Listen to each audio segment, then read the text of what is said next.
हं, आणि त्याने आंध्रमध्ये मला त्याच पद्धतीनं हरवलं आहे.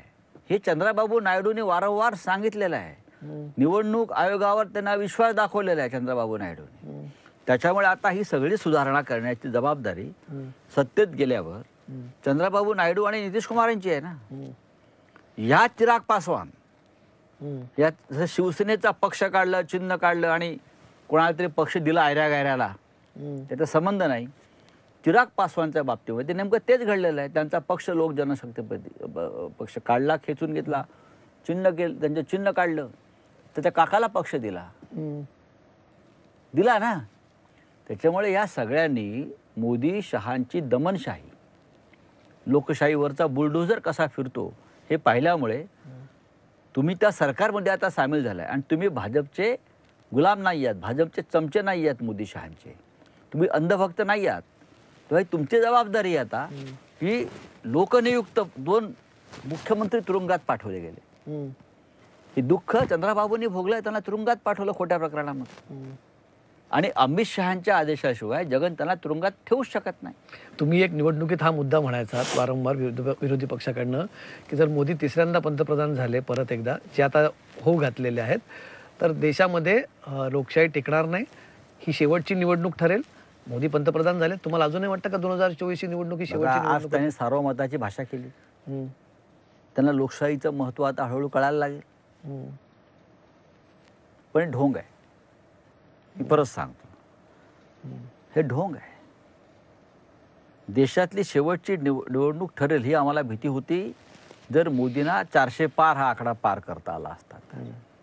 पण या देशातली 140 कोटीची जनता आहे, ती म्हणजे अंधभक्त नाही. त्यातले काही अंधभक्त असतील, हं, असू शकतात. पण उरलेल्या जनतेनं असा निकाल दिला की नरेंद्र मोदींना यापुढे लोकशाहीची जपमाळ ओढत बसावी लागेल. हं, ही जनता जागरूक आहे. म्हणून या भगवान शंकराच्या अवताराला, विष्णूच्या अवताराला हं, त्यांच्या काशीमध्ये निवडणूक जिंकण्यासाठी संघर्ष करावा लागला. हं, मैं तो काशी का पुत्र हूँ जी, हं, गंगा माँ ने मुझे बुलाया है जी.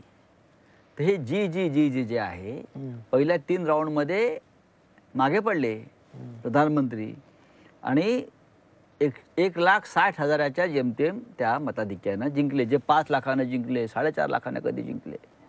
हं. त्यांच्यापेक्षा अमेठीमध्ये कृष्णलाल शर्मा, राहुल गांधीच्या पीएला मताधिक्य जास्त आहे. वायनाडमध्ये राहुल गांधी आणि रायबरेलीमध्ये राहुल गांधीचं मताधिक्य 4-4 लाखाचं आहे. लक्षात घ्या, वाराणसीच्या जनतेनं सुद्धा मोदींना नाकारलेलं आहे.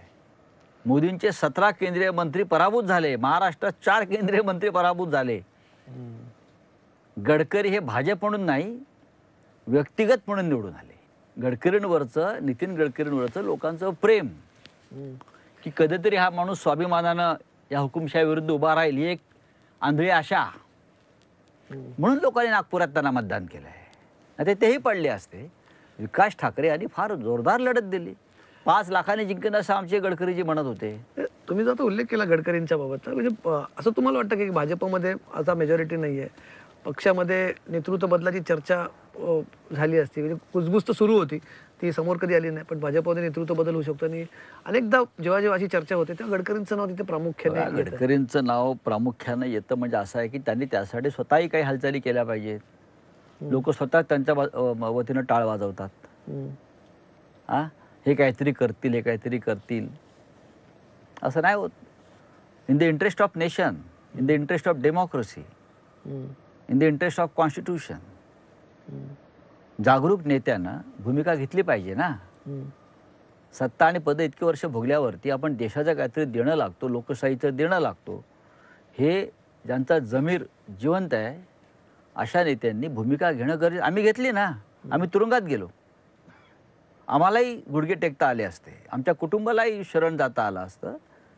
आमच्यासारखे अनेक लोक आहेत, मी एकटा नाही. केजरीवाल गेले ना तुरुंगात, मनीष सिसोदिया तुरुंगात आहे, हेमंत सोरेन आहे तुरुंगात. आमच्या लोकांना त्रास होतो आहे, पण आम्ही मान आमची कापून त्यांच्या चरणाशी ठेवली नाही.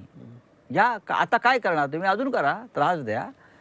जर ही भूमिका आपण घेतली नसती तर देशाचा स्वातंत्र्य लढ्यामध्ये अनेक क्रांतिकारकांनी बलिदान केलंच नसतं देशासाठी. किंवा हा महाराष्ट्र मिळाला, मुंबई मिळाली, शिवसेनेच्या वेळेला सुद्धा आमचे सहकारी हे पोलीस गोळीबारामध्ये मरण पावले.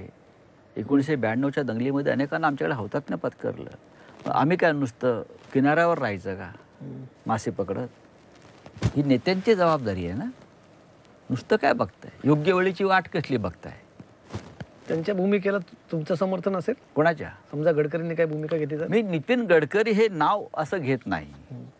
मी नाव घेत नाही कोणाचं, पण असं म्हणतात राजनाथ सिंग आहेत ताट असे छातीवरती पुढे काढून चालतं, पण दाखवा ना या देशाच्या लोकशाहीवरती हल्ला होतोय.